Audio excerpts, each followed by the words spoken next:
पहले रुचित आपके पास आ रहा हूं। गुड मॉर्निंग आपको रुचित। क्या मूड है भाई, कौन से स्टॉक्स रडार पे आप लोग के 5 पैसा में? जी very good morning Ashish ji, very good morning to everyone. पहले एक स्टॉक स्पेसिफिक अप्रोच सर्टेनली रख रहे हैं, तो मार्केट्स में इररिस्पेक्टिव ऑफ इंडेक्स में थोड़ा सा कंसोलिडेशन है, बट फिर भी स्टॉक स्पेसिफिक मूव्स जो वॉल्यूम्स के साथ हो रहे हैं वहीं पे हमारा फोकस है। और दो पिक्स हैं जहाँ पे खरीदारी की सलाह, एक तो ग्रेन्यूल्स जहाँ पे हमने एक बुलिश फ्लैग पैटर्न का ब्रेकआउट ये स्टॉक में देखा है।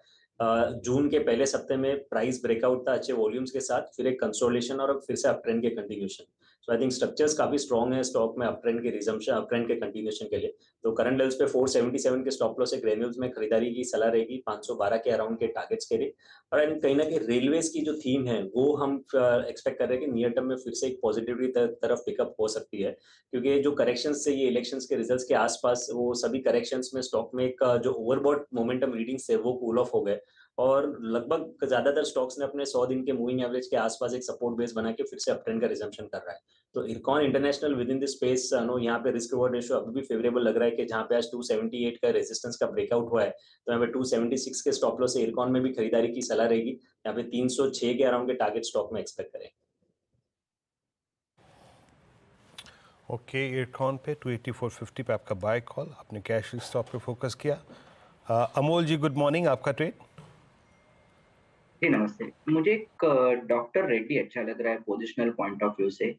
6010 के आसपास मैंने पिक किया था, अभी थोड़ा सा ऊपर है स्टॉक।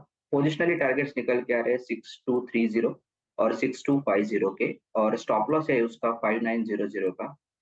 काफी कंसोलिडेट एक प्रॉमिसिंग लेवल पे है। यहाँ से अगर टेक्निकल रिवर्सल फॉर्मेशन आता है तो स्टॉक में आने वाले दिनों में एक अच्छा खासा रैली देखने को मिल सकता है।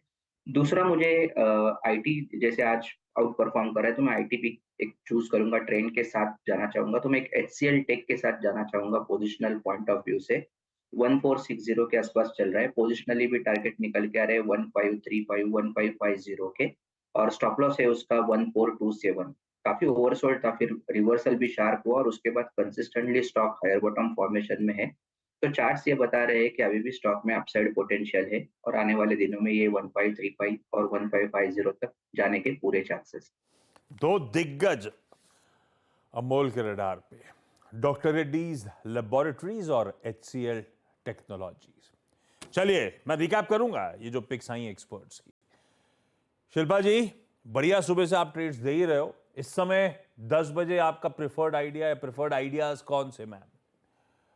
अगेन आशीष जी, 2 बाय रहेंगे। मेरा पहला रहेगा इप्का लैब में। ये स्पेस आज बजिंग है और इसमें इप्का लैब में बहुत अच्छा एक ऑप्शन चेन में सेटअप है। यहाँ पे 1120 पे ही सपोर्ट है एंड यहाँ पे एक्चुअली एक पोजिशनल टारगेट्स टुवर्ड्स 1250 से लेके 1300 है। तो इतना फेवरेबल रिस्क रिवॉर्ड है कि इसका आप पोजिशनल भी प्ले कर सकते हैं।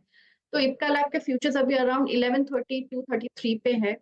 आप यहाँ पे 1115 का एक स्टॉप लॉस रखिए to be little safe and यहाँ पे look for higher targets of यहाँ पे मे बी 1170 1200, और इसको ऊपर भी सस्टेन करता है तो आप ट्रेल करते रहिए बिकॉज अपसाइड पोटेंशियल टुवर्ड्स 1300 तक ओपन है। यार पे 10 बजे या एक और कोई है? इप्का लैब्स तो देख लिया मैंने। दूसरा मेरा रहेगा पॉलीकैब में। पॉलीकैब भी बहुत अच्छे सेटअप में है, 7000 पे सपोर्ट है एंड यहाँ पे अपसाइड 7300 से लेके 7500 तक के लिए भी ओपन है। तो फ्यूचर्स अराउंड 7075 पे है। तो ऑन डिक्लाइन भी आप बाय कर सकते हैं, लेकिन स्टॉप लॉस आपका 7000 पे रहना चाहिए and look for upside targets of 7200। Okay, तो ये शिल्पा जी के दो ट्रेड्स। पॉलीकैब पर भी वो बुलिश हैं, आज लॉन्ग कॉल। प्रशांत, आपके दो ट्रेड्स? मेरा फर्स्ट पिक होगा हिंद कॉपर। ये करीबन 327 326 के आसपास स्टॉप लॉस रख के लॉन्ग जा सकते हैं। पोजिशनल टारगेट 350 होगा, 345 एक स्विंग टारगेट मान सकते हैं। काफी स्ट्रॉन्ग पैटर्न बना है, 345 350 के टारगेट के लिए बाय कर सकते हैं।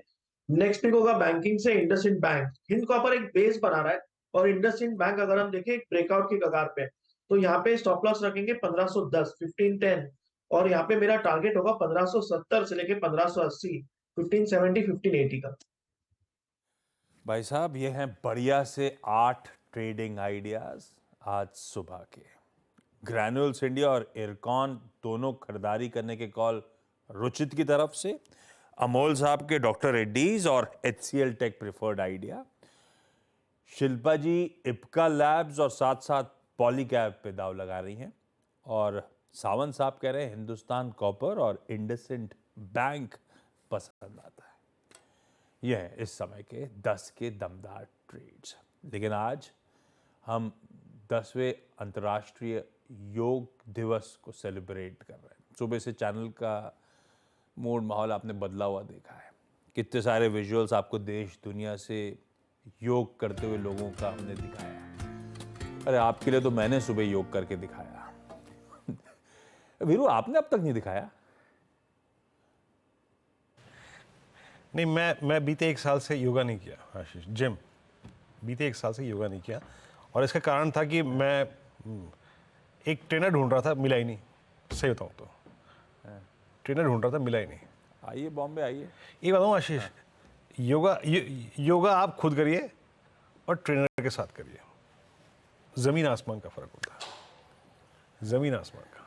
अच्छा, तो फिर एक काम करते हैं। हाँ, मार्केट गुरु और योग गुरु एलिक्सर इक्विटीज के डायरेक्टर दीपन मेहता सर के पास चला जाए। दीपन सर, आप तो बहुत बढ़िया विजुअल डायरेक्टर साहब, दिखाई जरा दीपन सर के योगा करते हुए। दीपन सर, आपने योगा खुद ही करना सीखा या कोई ट्रेनर के अंदर सीख रहे हो या सीखे हुए हो? कब शुरुआत हुई, कैसे शुरुआत हुई? बहुत बहुत धन्यवाद आपके शो पर इनवाइट करने के लिए, वो भी ऐसे दिन पर which is very very dear to me, क्योंकि I really believe in yoga और योगा की वजह से काफ़ी चेंजेस आए हैं मेरी लाइफ में। और ये बहुत ही महत्वपूर्ण दिवस है हमारे सबके लिए, क्योंकि जो भी मैं कर सकता हूँ on the physical side, on the mental side, lot of it is because of my devotion to yoga. और मेरा एक ही रिग्रेट है कि मैंने योगा बहुत लेट चालू किया लाइफ में। Had I started in my early days, I think my physical health, my mental health would have been even better. तो मेरे ख्याल से I think योगा है, it has to be a central part of everybody's life. क्योंकि आप कोई भी sport खेले, जिम में भी जाए, जैसे मैंने सुना, अगर आपको इंजरीज अवॉइड करनी है, आपको लॉन्ग हेल्दी लाइफ चाहिए, तो then yoga is the secret portion to, secret elixir one would say, to long and healthy life. Deepan sir, ये तो आप गजब का योगा कर रहे हो। ये आपने कहीं प्रोफेशनली किसी के अंदर सीखा हुआ है और अभी भी सीख रहे हो क्या आप? जी देखिए, जो आपने वीरेंद्र ने कहा कि योगा के लिए एक ट्रेनर की ज़रूरत है, I think I completely agree with you. आप अपने हिसाब से नहीं कर सकते, या तो आप योगा क्लास में जाइए या फिर आप किसी ट्रेनर को बुला के उनके साथ कीजिए, क्योंकि जो माइनर डिफरेंसेस रहते हैं, जो मिस्टेक्स रहती है, that only a yoga teacher can correct and he can push you, आपको आपकी लिमिट्स को पुश कर सकते हैं, बिकॉज एक इंस्ट्रक्टर है, वो आपको मोटिवेट कर रहा है, वो आपको बोल रहा है कि आपको इतने समय तक ये पोजीशन होल्ड करना है, ये पोज में, ये इस हिसाब से आपकी ब्रीदिंग होनी चाहिए, इस हिसाब से आपकी स्ट्रेचिंग होनी चाहिए। दीज आर नुआंसेस जो एक अच्छा ट्रेनर ही आपको सिखा सकता है। इसलिए आपको योगा करना है तो you have to do it in a class और विद अ ट्रेनर। आप अपने आप करेंगे तो उसका पूरा फायदा नहीं होगा। May be after 15-20 years when आप खुद एक योगा टीचर है, आप करें तो अलग बात है। और मैं कोई योग गुरु नहीं हूँ, मैं भी केवल एक स्टूडेंट हूँ, तो मेरे लिए तो एक ट्रेनर की बहुत ही ज़रूरत है to explain to me how to do the whole process. बिल्कुल, दीपन सर ने बात की। आशीष जानते हैं वो क्या है ना, वो वही किसी चीज़ के 5 सेट, किसी चीज़ के 2 सेट, किसी चीज़ का 1 सेट, वो उसके बाद जो वो 5% 10% रह जाता है ना, बस वहीं पे सारा का सारा स्ट्रेच आता है। तो वो योग गुरु जो कोई होता है ना, या फिर आपका ट्रेनर रहे, तो वो डिफरेंशियल क्रिएट कर देता है। अच्छा सर, ये बताइए, आपने कहा कि आपने थोड़ा लेट शुरू किया योगा अपने जीवन में, उसका जो समावेश था काफ़ी देर से हुआ, बट अभी भी अपनी जो दिनचर्या है काफ़ी बिजी होती है, उसमें कैसे कैसे इसको अगर आप देखें, आप मतलब इसको लेके आप आते हैं, कितने दिन, कितना समय, टाइम फ्रेम मतलब क्या रखते हैं, सुबह शाम कब? नहीं, सुबह ही करना चाहिए मेरे हिसाब से। और ये जो है ना, मोटिवेशन करने के लिए ना, वो आप you have to make up your mind. आपका माइंडसेट सेट करना है कि कुछ भी हो जाए, योगा है या जिम है या मेरा रनिंग भी है, दैट इज़ अ प्रायोरिटी। बाकी जो भी है वो उसके बाद होगा। तो अगर आप ये माइंडसेट लेके अपनी लाइफ चलाएंगे तो then you will always find time to do yoga और to take care of your health, क्योंकि एज यू ग्रो ओल्डर आप ये जो समझेंगे कि health is the biggest wealth, right? पैसा आएगा जाएगा, करियर ऊपर होगा नीचे होगा, मार्केट ऊपर होगी नीचे होगी, लेकिन हेल्थ ऐसी चीज है जहां पर आपको हमेशा कंटिन्यूसली इन्वेस्ट करना पड़ता है। इट इज वन थिंग, आपको कंसिस्टेंटली प्रैक्टिस करनी पड़ती है। It is not like wealth कि आपने कमा लिया 50 करोड़ 100 करोड़ तो ठीक है वो आपकी पूरी लाइफ के लिए चल जाएगा, या आपने रिलेशनशिप बना दिए तो पूरी लाइफ के लिए चल जाएगा। ये हेल्थ ऐसी चीज है जहां पर हर रोज आपको इन्वेस्ट करना पड़ता है, और उसका जो बेनिफिट है वो आपको धीरे धीरे बहुत स्लोली नजर आता है। इसलिए आपको अपना माइंडसेट चेंज करना पड़ता है कि priority is health, priority is yoga, exercise, sport, running, जो भी आप करते हो, उसके बाद बाकी का जो करना है दिन में वो हो सकता है। बिल्कुल ठीक है। योग को अपनी दिनचर्या का पार्ट बनाइए, माइंडसेट चेंज करिए, तभी सब बदलेगा। पहले बॉडी फिटनेस पे फोकस, पहले योगा या एक्सरसाइज, उसके बाद दिनचर्या बाकी। दिखाते रहिए दीपन सर के विजुअल्स। आज तो दिन है योग दिवस का, ऐसे बढ़िया विजुअल्स दिखाते रहने चाहिए। दीपन सर जरा सा अब मार्केट्स पे आता हूँ, आप आए हो फिर मार्केट्स की चर्चा ना हो। भाई दीपन से थोड़ा सा कंफ्यूज मैं, क्योंकि इलेक्शन वर्डिक्ट जो आया था 4 जून को, मतलब आप बाजार ने जो डाइजेस्ट किया था उससे तो काफी विपरीत आया। बाजार कुछ और मान के चल रहा था, कुछ और हुआ, लेकिन उसके बावजूद इस वर्डिक्ट के बाद से चले जा रहा है, नए रिकॉर्ड उच्चतम स्तर रोज जड़ते ही चले जा रहा है। ये हो क्या रहा है? किस बात की खुशी अब बाजार में उस वर्डिक्ट के बाद? कुछ नहीं होता तो कंसोलिडेट करता, अगर पसंद नहीं आया था नहीं गिरता, टाइम वाइज करेक्ट होता, कुछ भी नहीं हुआ, डे ऑन डे इंचअप ही करते चले जा रहे हैं हम लोग। अब बाजार क्या फैक्टर इन कर रहा है, क्या प्राइस इन कर रहा है? क्या वो एफआईआईज थे जो साइडलाइंस में वर्डिक्ट का इंतजार कर रहे थे, उनका पैसा आना शुरू हुआ है, या कुछ और बात है? दो ही वर्ड्स है, रिटेल मनी। इतना पैसा आ रहा है मार्केट में, इतना पैसा आ रहा है जितना हम सोच भी नहीं सकते हैं, और जिस हिसाब से आ रहा है, जिस हिसाब से कॉन्सेंट्रेटेड वे बाइंग कर चल रहा है, इसकी वजह से कोई भी नेगेटिव न्यूज़ मार्केट को दिखाई नहीं दे रहा है। They are just going head and investing more and more and more money. और शायद आप नहीं थे, but I was there at the Harshad Mehta bull market, और ऐसा ही सिनेरियो था कि घर घर रिटेल, घर घर families wanting to put money in the stock market. फिलहाल वो हर्षद मेहता का जो बुल रन था वो केवल 6 महीने का था या 1 साल का था मैक्सिमम, और उसके बाद बहुत बड़ा स्कैम हो गया जिसकी वजह से पूरा रिटेल कई सालों तक आया नहीं। लेकिन जो पैसे का फ्लो उस टाइम था जो मैंने देखा था, after almost 30 years, nearly 30 years, same type का मैं पैसे का फ्लो यहाँ पर देख रहा हूँ कि there is just humongous amount of house hold savings coming into the capital market. और आश्चर्य की बात यह है कि जो हाउस होल्ड इन्वेस्ट भी कर रहा है स्टॉक मार्केट में, on the other hand it is taking on debt also, क्योंकि आप देखेंगे तो household debt also is going up significantly. तो जो बंदा इन्वेस्ट कर रहा है वो ईएमआई भी पे कर रहा है और एसआईपी भी कर रहा है। तो ये एक थोड़ा आई वुड से डाइवर्जेंस है in the thought process, divergence in financial planning as well, but that's a reality. और इतना सारा एफआई का सेलिंग के बावजूद भी मार्केट ऊपर ही जा रहा है, उसका मतलब है कि there is a silent hidden hand of the retail investor, of retail household savings coming to the market, which is taking stock prices higher and higher. और ये valuations हम आप देख रहे हैं, they are kind of on the bordering on the unbelievable side. फिर दीपन sir confusion और बढ़ जाता है। बिल्कुल सही कह रहे हो आप, ये हो सकता है रिटेल का पैसा हो, ये पैसा है जो सारी गंदगी छुपा रहा है, और बाजार चले जा रहा है, चले जा रहा है, तो मैं साइडलाइन पे तो बैठ नहीं सकता। और मैं जानता हूं कि सब कुछ स्ट्रेच्ड है, थोड़ा सा गड़बड़ है, आज नहीं तो कल ये पिलर्स लड़खड़ाएंगे, ऐसे में करूं क्या?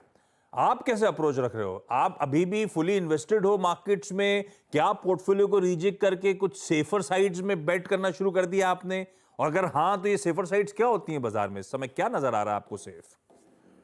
जी देखिए, this is very difficult question to answer, और रोज मैं इस प्रश्न से जूझता रहता हूँ कि क्या करना चाहिए इस मार्केट में। मैं मेरा एक्सपीरियंस भी यूज करता हूँ कि इन द पास्ट, इन 2004 2007 जो बुल मार्केट था, हर्षद मेहता का बुल मार्केट था, टेक का बुल मार्केट था, .com का बुल मार्केट था, उस समय मैंने क्या किया। तो one of the things which I think that investors should try and do, specially HNI जो है, कि आपको पैसा निकाल के, अगर आपकी कोई ख्वाहिश है, जैसे आपको घर खरीदना है या फार्म हाउस बनाना है, या if you are planning a wedding और कोई भी बड़ा खर्चा आप करने वाले हैं, तो ये समय अच्छा है कि आप पैसा निकाल दें और वो पैसा अलग से रख दें, especially if you were relying on stock market or your investments to fund that big expenditure maybe 2-3 years down the line. क्योंकि मार्केट की तेजी में जब भी मैंने पैसा निकाला है कुछ पर्सनल एक्सपेंस के लिए, घर खरीदने के लिए, ऑफिस खरीदने के लिए, I think that has worked out very well for me. That is lesson number 1. Lesson number 2 कि आपकी जो पोर्टफोलियो की क्वालिटी है वो आप धीरे धीरे सुधारते जाइए and don't go after the running trains. यानी अगर डिफेंस स्टॉक्स इतने 10 गुने हो गए हैं, उनकी वैल्यूएशन 40 टाइम्स हो गई है, आपके पोर्टफोलियो में है तो ठीक है, बी इन्वेस्टेड, क्योंकि लंबी गाड़ी है. बी मेंटली प्रिपेयर कि इसमें करेक्शन भी आ सकता है 15, 20, 30% का, लेकिन फंडामेंटली स्ट्रॉन्ग स्टॉक्स है. लेकिन इस लेवल पर फ्रेश पैसा मत डालिए. अगर आपके पास फ्रेश निवेश करना है, you are sitting 30-40% on cash, आपके कैश फ्लोज बहुत बढ़िया है और आपको इन्वेस्ट करना ही है और बहुत प्रेशर है फैमिली का, फ्रेंड्स का कि इन्वेस्ट करे, तो go for the sectors which are safe. और आज की तारीख में safe sectors according to me are pharmaceuticals, they are software, और सस्ते सेक्टर, सबसे सस्ते sector I think would be banking. तो these are the 3 sectors you should try and be overweight in. I know, मैं जानता हूँ कि industrials, manufacturing, capital goods, defence, railways, metals, they all have done exceptionally well, I agree. और अगर आपके portfolio में है तो ज़रूर से आप इसमें इन्वेस्टेड रह सकते हैं विद द मेंटल अंडरस्टैंडिंग कि इसमें गिरावट आ सकती है, तो ठीक है, लेकिन लॉन्ग टर्म अच्छे है. लेकिन इस लेवल पर 30 times 40 times for a cyclical business और 70-80 times for a concept stock or a business which has got good secular growth to buy at these levels does not make sense. क्योंकि उसमें क्या होगा कि अगर आप बहुत ज़्यादा पैसा लगा रहे हैं इस मार्केट में इस लेवल पर, तो 3-4 साल बाद आप देखेंगे कि आपका जो रिटर्न है दैट इज सब पार. सो थोड़ा इस समय सावधान रहना ज़रूरी है. स्टॉक सिलेक्शन, सेक्टर सिलेक्शन बहुत ही इंपॉर्टेंट है, and most important is don't get carried away with the market. Okay, आपने कुछ सेक्टर्स का यहाँ पे उल्लेख किया दीपन जी. अच्छा, एक स्टॉक जिस पर डेवलपमेंट है और आपके पोर्टफोलियो में है भी, और उसने आपके लिए वेल्थ क्रिएट करके दी, Zomato at all time high 196. Blinkit के अगर आप देखें कि ब्लिंकिट को जिस तरीके से जोमेटो ने संवारा, उसके बाद अब since they are eyeing Paytm assets, I think जो उनका मूवी टिकटिंग बिजनेस है और इवेंट बिजनेस, एंड जो भी ये बात चल रही है, दीपन जी आपका व्यू क्या है इस वक्त जोमेटो पे? आज ऑल टाइम हाई पे खड़ा है. पॉसिबली अगर ये डील होती है कल मिनट और ये हो जाती है, आपका जोमेटो पे उस वक्त टेक क्या होगा? क्योंकि हाउस व्यूज अच्छे हैं, यूबीएस एग्जैक्टली 250 का टारगेट दे रहा है और they are paying a good money for this acquisition, उनका कहना है. आपका व्यू क्या है इस वक्त? देखिए, मेरा व्यू थोड़ा अलग से है. I may be in the minority, पर जैसे मैंने सुना कि Paytm is looking at getting into the movie ticket business, मेरे को अच्छा नहीं लगा. I am not in favour of it and I am saying very candidly and in a transparent manner, ये अच्छी डेवलपमेंट नहीं है. Time will tell whether I am right और wrong, okay, and I reserve the right to be wrong. पर जोमेटो का main strength है is delivery. ठीक है, फूड डिलीवर करता था, they made a success out of it. Blinkit also is delivery, उनकी USP है delivery. Okay, from delivery, if they are going into ticketing business, I think that is unrelated. Management कुछ भी कहे, management हमेशा अपने को सेल करता है कि ये जो हम स्टेप कर रहे हैं, जो एक्विजिशन कर रहे हैं, सिनर्जीज है, अच्छा है, लॉन्ग टर्म फ्यूचर है, इसमें हमको ये फायदे होंगे, that is their job, they will sell it. पर मेरे हिसाब से the movie ticketing business is very different from the delivery business. और अगर ये जोमेटो सोचती है कि मैं पूरा का पूरा एक्सपीरियंस कंपनी बन जाऊंगा कि आप मूवी टिकट भी मेरे से लीजिए, आप टेबल भी बुक, रेस्टोरेंट की टेबल मेरे से बुक कीजिए, आप मेरे थ्रू ऑर्डर भी कीजिए, आपकी हाउस होल्ड सप्लाई भी मैं दे रही हूँ, तो ये बहुत बड़ी चैलेंज है मैनेजमेंट के लिए और उसमें हमेशा execution will be a big problem. So I am not in favour of acquisition. वैसे भी जो बिजनेसेस है उनमें टॉप मैनेजमेंट की अटेंशन चाहिए, उनकी टॉप मैनेजमेंट की पूरी पूरी कोशिश चाहिए. They have to focus on this thing. और ये जो बिजनेस खरीदेंगे वो उनके बिजनेस उनके लिए डीफोकस हो जाएगा. Top management will again focus on trying to build this movie ticket business और दिस कॉन्सर्ट बिजनेस और व्हाटएवर दे आर डूइंग. और जो मेन बिजनेस है उनका ब्लिंकिट, जहां पर बहुत ज्यादा कंपटीशन आने की उम्मीद है, big players are coming into it, Reliance is coming into it with very very deep pockets, Amazon is there in with very deep pockets. तो वहां पर फोकस करना चाहिए, वहां पर उनके रिसोर्सेज जाने चाहिए. or getting into a movie ticket business. I'm not appreciative of the management going into this business at all. But I'm not selling Zomato also, as I said, क्योंकि underlying fundamentals अच्छे हैं, and I want to understand at what valuation they are getting into the movie ticket business and how actually that is shaping up. पर अगर एक नई company ऐसा एक acquisition किया ब्लिंकिट का, समझे, उसको समझने में वक्त लगा, अभी आप दूसरा एक्विजिशन कर रहे हो, may be small may be big, पर जो फोकस मैनेजमेंट का रहता है ना, वो विशिट हो जाता है, वो डिस्ट्रीब्यूट हो जाता है, वो हमेशा अच्छा नहीं रहता है. So I'm disappointed with Zomato's decision if they are going into this movie ticket business. बिल्कुल सुन के लग रहा है, ब्यूटीफुली एक्सप्लेन्ड. अभी तो इन्वेस्टेड रहेंगे, लेकिन क्लोजली वॉच आउट करने की जरूरत. किस मूल्यांकन पे लेंगे, और मैनेजमेंट अगर डीफोकस हो रहा है तो थोड़ी सी दिक्कत वाली बात होगी. चलिए देखते हैं न्यूज़ जैसे प्ले आउट होगी. मेरी सुई अटकी थी दीपन सर पिछले जवाब पे. बिल्कुल सही है कि क्वालिटी पे फोकस करना है, रिजेक्ट करना है, और कंफर्ट एरियाज आपके फार्मा, आईटी और बैंकिंग है. आईटी क्योंकि आज सुबह से बहुत चर्चा हो रही है, मैं समझना चाहता हूँ आईटी पे आप अब दाव क्यों लगा रहे हो? क्योंकि हम लोग इंतजार कर रहे थे अगला क्वार्टर, अगली छमाही, हालात सुधरेंगे, ऐसा करते करते अब 1-1.5 साल डाउन द लाइन आ चुके हैं, अब तक हुआ नहीं है ऐसा. आपका कंफर्ट क्या है कि नहीं चले हैं? वैल्यूएशंस कंफर्ट है, रिस्क रिवॉर्ड फेवरेबल है, या आप बेट कर रहे हो कि अब वो फेड की तरफ से एक मूव आएगा इवेंचुअली, अब उस समय के हम करीब आ ही रहे हैं शायद, और शायद इसीलिए आईटी सबके रडार पे लौटता हुआ नजर आएगा. क्यों आईटी पे दाव लगाऊं? Again, only two words: artificial intelligence. अगर ये आर्टिफिशियल इंटेलिजेंस एक बहुत ही बड़ा वेव है टेक्नोलॉजी में, तो आई एम सर्टन कि Indian tech companies will benefit tremendously. कुछ भी कहे कि वी वोंट, आर्टिफिशियल इंटेलिजेंस के एक्सपर्ट्स क्या कहते हैं कि we don't need people to do the coding, बहुत सारा mundane task will be taken up by artificial intelligence. All that I agree. It is going to change the shape of many IT projects, but लेकिन फिर भी आपको एक partner लगेगा. You will need a IT company to help you implement your artificial intelligence projects. और ये जो artificial intelligence है, it is there to stay for a long time.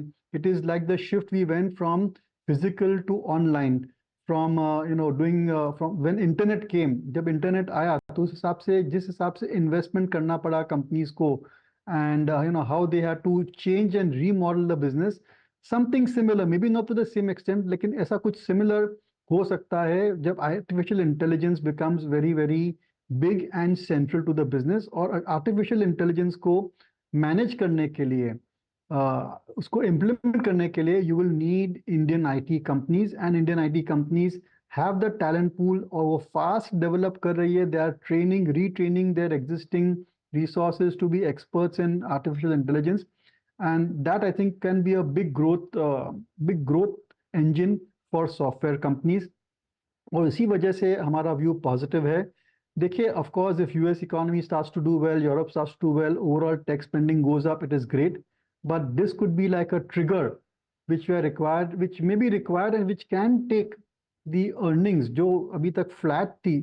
AI projects and AI related business has the potential to take the industry growth level back to the double digit 10-12% top line, and that will be exceptionally good, and investors certainly will reward that. अब समय खत्म हो रहा है, लेकिन मेरे जहन में दीपन सर एक सवाल घूम रहा था. अब इस सारे आईटी को एक ही ब्रश से पेंट कर दूं, या कुछ अनाउंसमेंट्स आते हैं लेकिन लार्जली जनरेटिव एआई में, मुझे नहीं पता कौन सी कंपनी कितनी वाकई अग्रसर है और कितना भुना पाएगी इस एआई स्पेस को, भारतीय लिस्टेड स्पेस में. आप लोगों ने कुछ खास तौर पे एआई रिलेटेड स्टॉक्स को सिंगल आउट करा क्या? No, that's the difficult part. लेकिन अगर आप खरीदना चाहते हैं तो I feel large cap IT में शायद इस समय वैल्यू है. They are reasonably valued at this point of time. अच्छे शेयर होल्डर रिटर्न्स की उनकी जो पॉलिसीज है अच्छी है in terms of buy back and dividend. So I think Infosys, TCS, HCL Tech, I think there's a good trading and an investment opportunity over there. ठीक, large cap IT पे stick करें. दिग्गजों से ये सलाह है कि आप चाहें तो थोड़ा सा प्रॉफिट टेकिंग भारतीय बाजारों में करते चलें. पोर्टफोलियो को प्योरली क्वालिटी की तरफ मूव करें. फ्रेश इन्वेस्टमेंट्स फिलहाल के लिए रोके जा सकते हैं, और कंफर्ट पॉकेट्स, कोई फार्मास्यूटिकल, कोई आईटी, कोई बैंकिंग, इनमें आप selectively stocks pick and choose करें. Deepan sir, thank you so much जुड़ने के लिए, बड़े तरीके से मार्केट्स पे बातचीत करने के लिए, और योग दिवस पे खास तौर पे चैनल पे शिरकत करने के लिए. Thank you. It's my pleasure. Thank you very Thank you much. so much, Happy sir. Yoga Day to entire Avaz staff, and I urge you all to, look at yoga and do it as often as you can. वो आपको देख के, आपकी वो images देख के योगा करती हुई मेरा तो सही में वाकई करने का मन कर रहा है। पता नहीं कब शुरू होगी, लेकिन प्रॉमिस अगले योग दिवस से पहले करना शुरू कर दूंगा। फिर मुलाकात करूंगा आपसे दीपन साहब। ट्रांजिशन करने का समय। सुमित, आपको झलक नजर आ रही थी, दिल्ली से बैठे हुए। अरे बॉम्बे कब आ रहे हो भाई? बस जल्दी मिलने वाला। और योगा की बात कर रहे थे ना, अब आपको योगा करवाऊंगा आके मैं। आप हमेशा कहते हैं ना मैं शुरुआत करूंगा। नहीं, मैं तो दीपन सर के साथ डील है मेरी। दीपन सर करते चले जा रहे हो और आप करने का नाम नहीं शुरू कर रहे हो। मैंने आज का शो बनाया है 12:30 वाला स्पेशल जो है ना, योगा से होगा, आज का शो है। क्या वो क्या तो उधर शो में मिलेगा। चलिए, एक लंबी कन्वर्सेशन है इसके ऊपर, आगे भी बातचीत करेंगे आके आपसे हम। लेकिन मार्केट्स बढ़िया रेंज के अंदर कामकाज कर रहे हैं। हफ्ते के आखिरी दिन थोड़ा सा सुस्त है, लेकिन ठीक है। मिड कैप स्मॉल कैप में खरीदारी, आपके सवालों के जवाब होंगे। एक हेडलाइंस देख लेते पहले, उसके बाद शुरुआत करते कार्यक्रम की।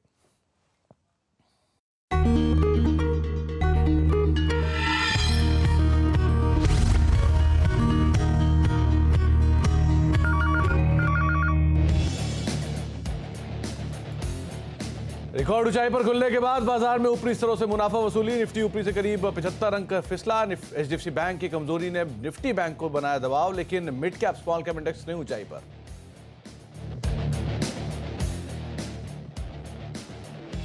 एक्सेंचर के नतीजों ने आईटी शेयरों में भरा जोश। आईटी इंडेक्स करीब 2.5% ऊपर। इंफोसिस, कोफोर्ज, परसिस्टेंट 3% तक उछले। मास्टेक, हैप्पीएस्ट माइंड, एफएसएल जैसे मिड कैप आईटी शेयर में भी तेजी।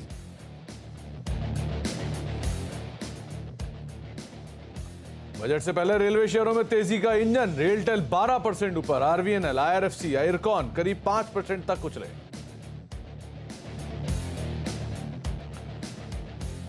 यूबीएस की पॉजिटिव रिपोर्ट के बाद मैपमा इंडिया में तूफानी रफ्तार जारी। कल 20% तेजी के बाद आज फिर 10% का उछाल।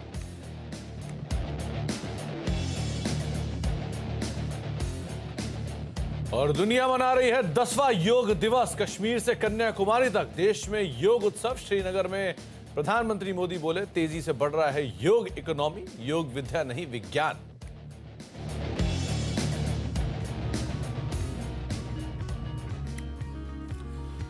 नमस्कार, ट्रेडर्स हॉटलाइन में आप सभी का स्वागत है। मैं हूं सुमित और हफ्ते का आखिरी कारोबारी सत्र है और साथ ही साथ आप सभी को अंतर्राष्ट्रीय योग दिवस की बहुत बहुत शुभकामनाएं। अब तक कर लिया तो बहुत अच्छी बात है, नहीं किया तो जरूर करिएगा, योगा से ही होगा। लेकिन भारतीय बाजार जो कि अभी एक रेंज बाउंड ट्रेड कर रहे हैं, करीब 35-37 अंकों के आसपास की बढ़त मार्केट्स में देखने को मिल रही है। सेंसेक्स करीब 12 अंक नीचे है। निफ्टी बैंक आज थोड़ा सा प्रेशर बना रहा है एचडीएफसी बैंक के प्रॉफिट टेकिंग के दम पर। लेकिन मिड कैप स्मॉल कैप आज भी खरीदारी के मोड में ही है। करीब 0.5% के आसपास की बढ़त मिड कैप इंडेक्स में और 0.5% के आसपास की बढ़त आपको स्मॉल कैप इंडेक्स में भी दिखाई पड़ेगी। खास तौर से आज मार्केट्स में एडवांस डिक्लाइन अभी भी एडवांसेस के फेवर में ही कामकाज करते हुए दिखाई पड़ रहा है। थोड़ी बहुत profit taking at least Nifty bank में है, जो कि ओवरऑल बैंक्स के अंदर प्रेशर दे रही है। लेकिन करीब 1300-1350 शेयर तेजी में कामकाज कर रहे हैं और 900-950 शेयरों में बिकवाली देखने को मिल रही है।